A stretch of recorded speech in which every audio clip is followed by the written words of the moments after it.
इनकी आवाज़ हूबहू लता मंगेशकर की तरह है। उनके गाने गाते हैं, उनकी टून में बातें करते हैं। जिया जले जहाँ जले नैनो तले धुआं चले धुआं चले। जहाँ तक मुझे लगता है कि आपको बहुत ज़्यादा मेहनत की ज़रूरत है। उसके शौक होने से मुझे ये फ़ील हुआ कि मुझ में कुछ ऐसी बात है।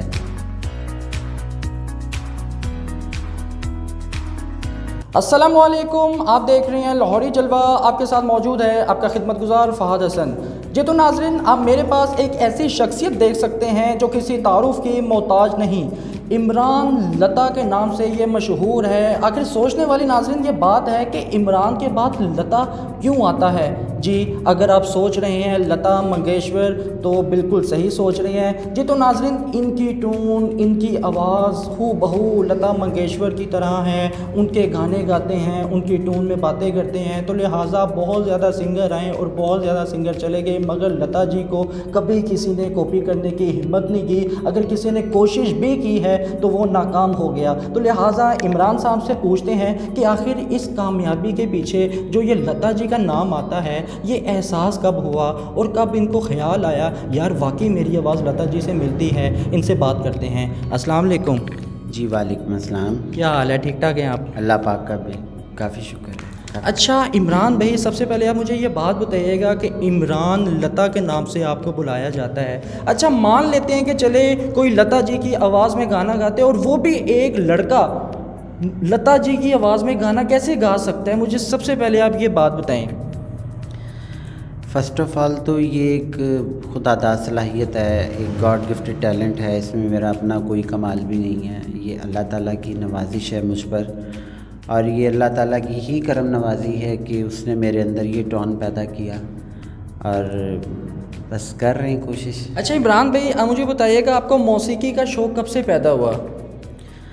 मौसीकी सुनने का तो मुझे बचपन से ही शौक़ था, क्योंकि मुग़ल फ़ैमिली से बिलोंग करता हूँ, और आपको तो हिस्ट्रियाँ पता हैं कि रक़्स व सुरूर तो मुग़लों की जान रही है। तो बस ये सुनने का काफ़ी हद तक शौक़ था। फिर ये साथ साथ मुझे गाने का भी क्रेज़ हुआ। फिर ये आवाज़ मेरी पहचान बन गई। फिर इसमें मैंने गाना स्टार्ट कर दिया, और इसको मैंने अपने शौक़ की हद तक महदूद रखा हुआ है। अच्छा इमरान भाई, सबसे पहले मुझे बताइएगा कि लता जी की आप आवाज़ में माशाल्लाह गाते हैं, आप उनकी आवाज़ में बात करते हैं। हर इंसान की ज़िंदगी में कोई ना कोई ऐसा शख्स होता है जो इंसान को कॉम्प्लीमेंट देता है कि यार तुम्हारी आवाज़ लता जी से मिलती है, और इंसान के अंदर भी वो फिर एक सलाहियत पैदा होती है कि यार वाकई, और जोश पैदा होता है कि यार वाकई मेरी इनकी आवाज़ के साथ आवाज़ मिलती है। उनकी एक रिस्पेक्ट जो ऑलरेडी दिल में होती है वो बढ़ती चली जाती है। तो किन्होंने आपको ये बताया कि आपकी आवाज़ लता जी से बहुत मिलती है? आज से कुछ साल पहले की बात है कि मेरा एक दोस्त था, और वो काफ़ी हर्ट हुआ था किसी बात पर। तो वो परेशान था, रो रहा था, तो मैं उसको मना रहा था। तो मनाते मनाते मैंने उसको ध्यान भटकाने के लिए इस आवाज़ में गाना स्टार्ट किया। तो उसने कहा यार ये टेप बंद करो। मैंने कहा ये टेप नहीं है, ये मैं गा रहा हूँ। तो उसने कहा ये दोबारा गाओ, फिर से गाओ, एक बार फिर गाओ। तो उसके शौक़ होने से मुझे ये फ़ील हुआ कि मुझ में कुछ ऐसी बात है। फिर उसने मुझे काफ़ी फ़ोर्स किया कि तुम्हें मार्केट में आना चाहिए, तुम्हें शो आउट करना चाहिए अपना टैलेंट, तुम्हें मार्केट में अपना काम दिखाना चाहिए। तो फिर मैंने रफ्ता रफ्ता कोशिश करनी स्टार्ट की, और आज भी कोशिश कर रहे हैं, सीख रहे हैं। अच्छा मुझे बताइएगा, जब आपने लता जी की सबसे पहला गाना जो आपने गाया था वो कौन सा गाना गाया था, जिस आवाज़ में आपने अपने दोस्त को मनाया? वो गाना तो और था, लेकिन जो प्रोफेशनल गाया वो और था। मैं आपको दोनों बता देता हूँ। जो वो गाना था वो ये था। क्या जानो सजन होती है क्या गम की शाम, ढल उठे सो दिए जब लिया तेरा नाम। ये गाना मैंने उस वक्त गाया था। तो यही मेरी पहली कामयाबी की और इस फील्ड की सीढ़ी बनी। फिर जो मैंने अपलोड किया गाना बनाकर, वो ए.आर. रहमान का सॉन्ग है, लता जी ने गाया हुआ है, जिया जले जहाँ जले। जिया जले जहाँ जले नैनो तले धुआं चले धुआं चले, रात भर धुआं चले, जानू ना जानू ना जानू ना सकी रे, जिया जले जा जले, नैनों तले धुआं चले धुआं चले। यार मुझे बताएं इमरान साहब कैसे कर लेते हैं आप, कैसे? मुझे नहीं समझ आ रही यार, मैं तो समझा कि मुझे समझ नहीं आ रही, मैं इंटरव्यू करूँ क्या आपका? कैसे कर लेते हैं आप ये सब? ये मुझे भी नहीं पता चलता कि मैं ये कैसे कर लेता हूँ। और अक्सरियत जब मैं ऐसे गाता हूँ, जब कोई अननोन पर्सन के सामने गाता हूँ, तो वो ऐसे ही शॉक्ड हो जाता है और वो ऐसे ही दिखता रह जाता है, और ये एक जादुई सी कैफियत हो जाती है, एक रूहानियत का सिलसिला हो जाता है। और गायकी तो मौसीकी तो है भी रूहानियत, तो रूह से इसका ताल्लुक़ है। तो अक्सरियत लोगों की ऐसी सिचुएशन हो जाती है और उनके ऐसे शॉक्ड होने पे मैं बहुत ज़्यादा कंफ्यूज हो जाता हूँ कि फिर मुझसे गाया नहीं जाता। अच्छा, आपको कैसे कैसे कॉम्प्लीमेंट आती है जब आप लता जी की आवाज़ में गाना गाते हैं? मुझे देखिए जी, मेरी लाइफ में सबसे बड़ा एजाज़ तो मेरे लिए यही बहुत ज़्यादा है कि लोग मुझे अब लता जी कहते हैं, लोग मुझे लता जी के नाम से बुलाते हैं। तो ये छोटा लफ्ज़ नहीं है लता जी, लता जी बहुत बड़ा लफ्ज़ है, और मैं तो उनकी जूतियों में भी बैठने के बराबर नहीं हूँ। लेकिन ये खुदादा सलाहियत है, और मेरा उनसे इश्क ऐसा है, मेरी उनसे मोहब्बत ऐसी है, वो उस्ताद है मेरी, तो इसलिए कोशिश करते हैं हम। तो आपका क्या फ्यूचर प्लान है आगे, आप क्या करना चाहते हैं ज़िंदगी में?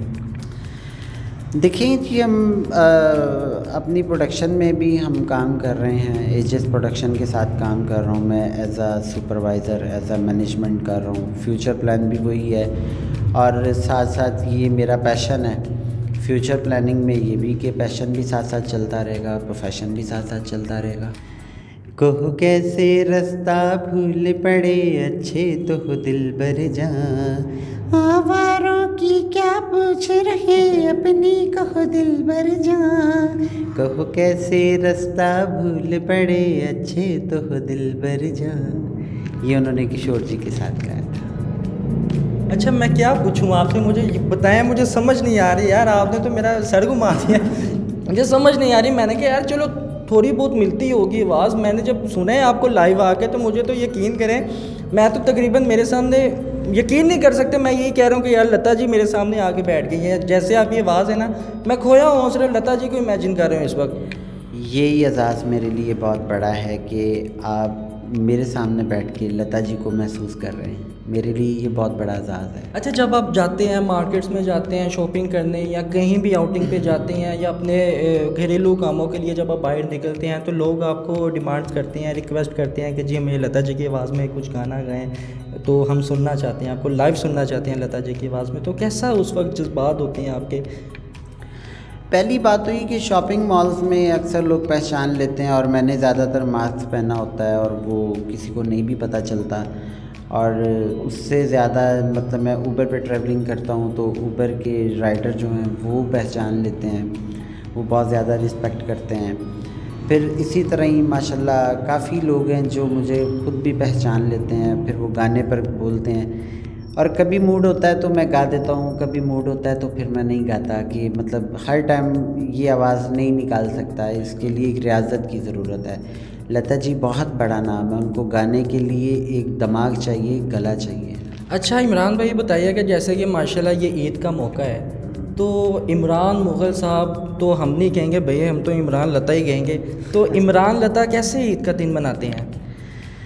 बड़ी सादगी से, और हमारा तो दिन रात जो है वो म्यूज़िक में ही गुज़रता है, और मैं ज़्यादातर म्यूज़िक को ही पसंद करता हूँ, और मेरी कोशिश होती है कि मैं अपना सबसे ज़्यादा टाइम म्यूज़िक को दूँ, कुछ सीखने में अपना टाइम दूँ, कि मुझे कुछ सीखना चाहिए, मैं कुछ सीखूँ, और मेरी यही कोशिश होती है। अच्छा इमरान साहब, आपका माशाल्लाह मौसीकी के साथ ताल्लुक़ है, तो आपको अगर हम पूछें कि आपको सबसे ज़्यादा मौसीकी में कौन साहब या साहिबा पसंद है मौसीकी में, तो आप किन का नाम लेंगे?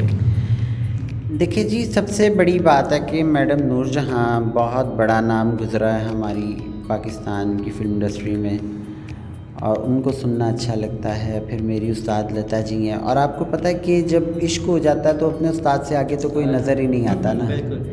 और बाकी बेशुमार अच्छा गाने वाले गुज़रे हैं, काफ़ी बड़े बड़े लोग गुज़रे हैं जिन्होंने गाया, और मेरा रुझान ज़्यादातर क्लासिकल गायकी पर होता है। मैं ओल्ड म्यूज़िक को पसंद करता हूँ, ओल्ड क्लासिकल यही रागदारियाँ सुनता हूँ। तो कुछ हमें क्लासिकल थोड़ा सा सुनाए ज़रा, हम भी माशाल्लाह लाइव देख सके वो मंज़र अपने नसीब में। आपने ये बड़ा मुश्किल काम कर दिया। लता जी की आवाज़ में ही आपको सुना देता हूँ।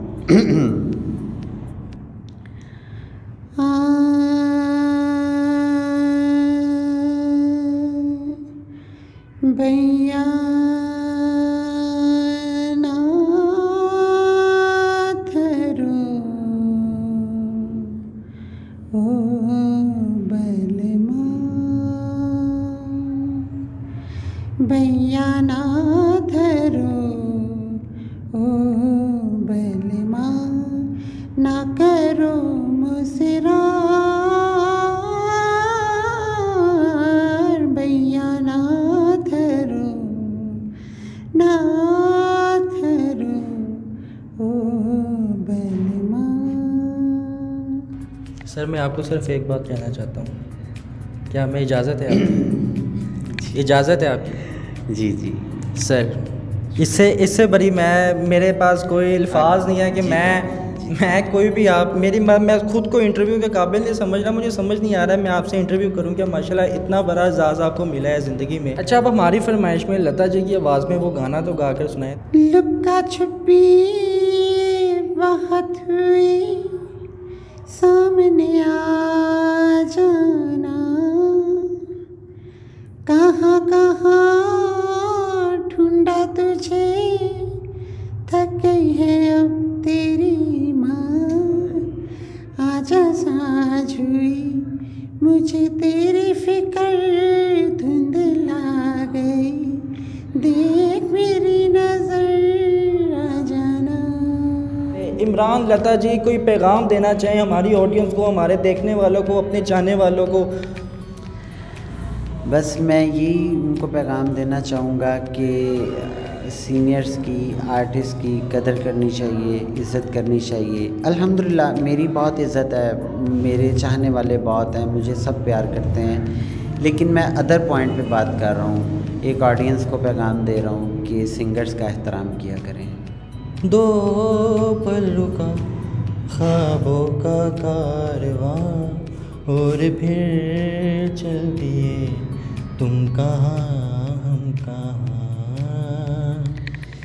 दो पल की थी ये दिलों की दास्तां और फिर चल दिए तुम कहाँ हम कहाँ, और फिर चल दिए तुम कहाँ हम कहाँ।